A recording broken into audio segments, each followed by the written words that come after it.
మధుర మధురతర మీనాక్షి కంచి పట్టుల Kamakshi. Hi everyone, welcome to Roja ఇంట్లో ముచ్చట్లు. అందరూ ఎలా ఉన్నారండి? బాగున్నారా? మేము కూడా చాలా బాగున్నామండి. మేమైతే మధురై మీనాక్షి దర్శనానికి వెళ్ళామండి, అమ్మవారి దర్శనానికి. అక్కడంతా పెయింట్ వేస్తున్నారండి టెంపుల్కి, అంతా గ్రీన్గా క్లాత్ కట్టేశారు. సో అంతా నేను క్లియర్గా మీకు చూపించలేకపోయాను, సారీ అండి. తమిళనాడులోని మధురైలో వైగై నది తీరాన వెలసిన అతి పురాతన ప్రసిద్ధ శక్తిపీఠం అండి మన మధుర మీనాక్షి అమ్మవారి ఆలయము. పార్వతీదేవి మీనాక్షిదేవిగాను, పరమశివుడైతే సుందరేశ్వరుడుగాను కొలువై ఉన్నారండి ఈ ఆలయంలోనూ. నిజంగాను ఈ ఆలయంలోకి వెళ్ళేసరికి మాకైతే మనసు చాలా ప్రశాంతంగా అనిపించిందండి. లోపలికైతే ఫోన్లు అయితే తీసుకెళ్ళనివ్వలేదండి, లోపలికి చాలా దూరం వెళ్ళాలి, కానీ చాలా బాగా అనిపించిందండి. చుట్టుపక్కల చూస్తున్నారా షాపులు అవన్నీ, విదేశీయులు కూడా చాలామంది ఉన్నారండి ఇక్కడ, చూస్తున్నారు కదా, చాలామంది వస్తున్నారు. ఇది కొంచెం ఎంట్రన్స్లో కొద్దిగా తీసానండి, అక్కడ పోలీసులు వాళ్ళు ఉన్నారు. సో ఎక్కువ అయితే తీయనివ్వలేదు, లోపలికైతే ఫోన్ అలౌ చేయనివ్వలేదన్నమాట. సో బయటే ఫోన్లన్నీ పెట్టేశాము.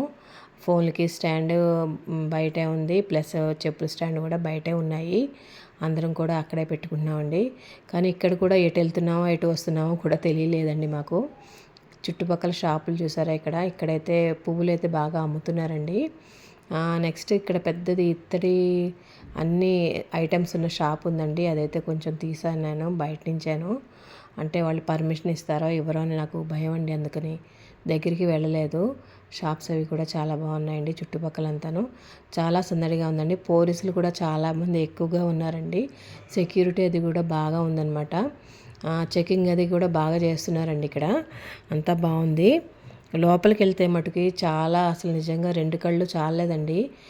మనకి అర్జున్ సినిమాలో చూపిస్తారు కదా, అట్లాగే కోనేరు అదిను చాలా అందంగా ఉందండి, చాలా ప్రశాంతంగా ఉంది.